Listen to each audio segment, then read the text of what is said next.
Halo, Assalamualaikum warahmatullahi wabarakatuh. Perkenalkan, nama saya Puji Lestari Maulida. Saya dari Divisi Legal.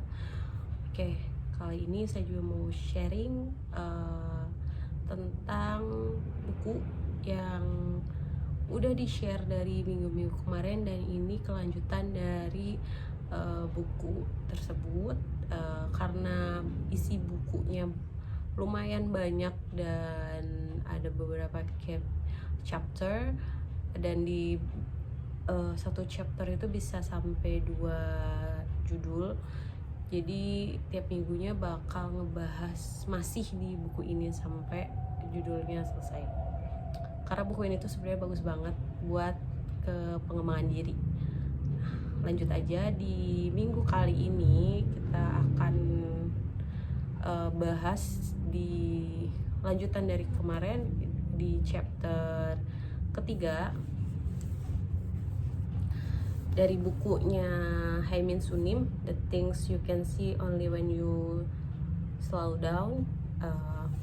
Di chapter yang ketiga ini judulnya Passion.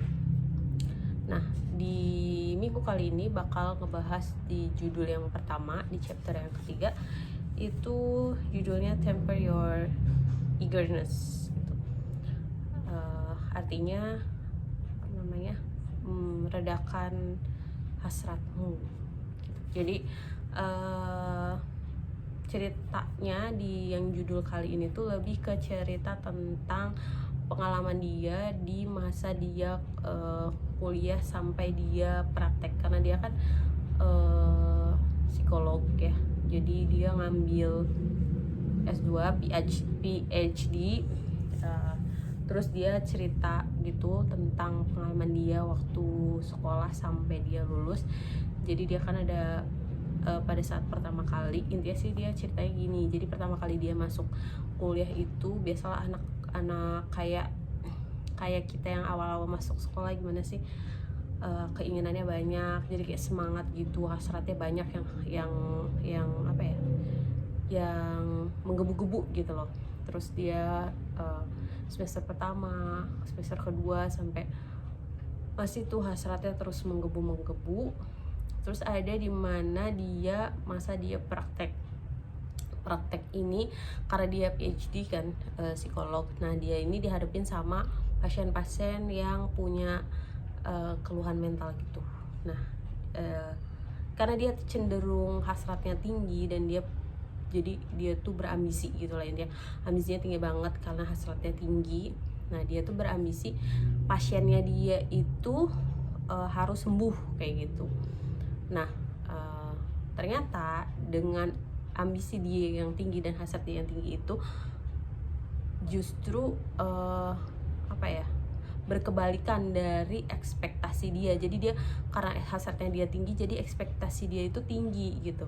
Nah, sedangkan ternyata apa yang dia mau, dia keinginan dia apa, ternyata si pasiennya ini gak sejalan dengan keinginan dia gitu. Jadi tanpa dia berkomunikasi dengan sekitarnya, dia tuh ngejalanin itu tuh semaunya dia, se-feelingnya dia, sehasratnya dia aja.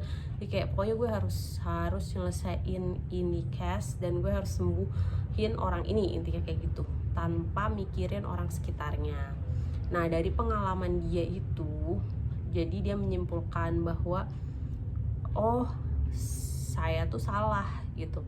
Bukan cuma hasrat yang penting, itu bukan cuman hasrat kita yang penting, bukan cuman apa ya, ego kita yang diutamakan, tapi dalam mengerjakan sesuatu itu harus memikirkan kepentingan orang sekitar juga gitu. Nah, dia dicontohin juga di sini setelah dia cerita itu, contohnya di lingkungan pekerjaan. Jadi dia cerita kalau biasanya orang yang pertama kali masuk kerja itu punya hasratnya tuh tinggi banget. Dia pengen menunjukkan kalau dia tuh bisa berkontribusi dengan baik di perusahaan. Emang nggak salah hal itu. Cuman di sini dia bilang gini, getting the job done well is more important than one's feeling of doing a good job. Jadi apa ya, mengerjakan pekerjaan dengan baik itu lebih penting daripada satu perasaan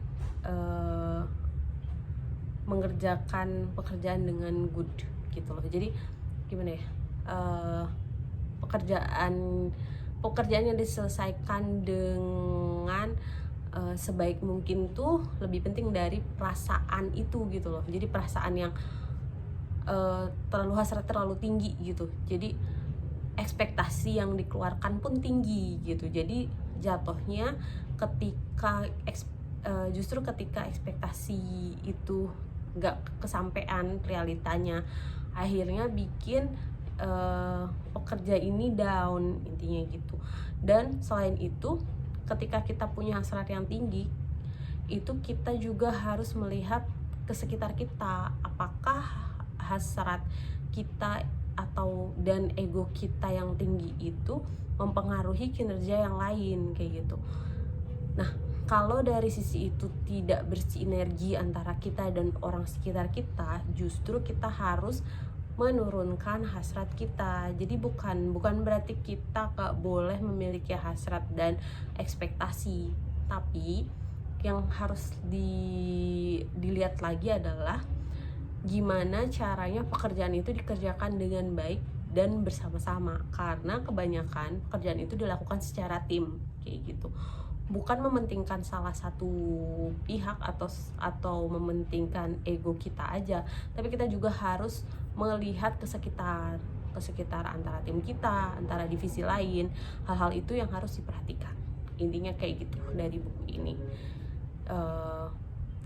Dan hal ini tuh menurut saya bisa banget diterapin di perusahaan gitu. Jadi nggak boleh tuh memikirkan ego personal kita gitu.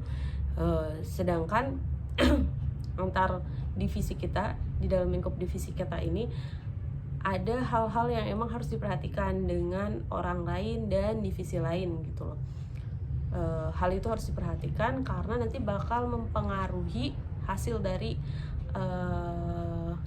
pekerjaan kita, hasil akhirnya seperti apa.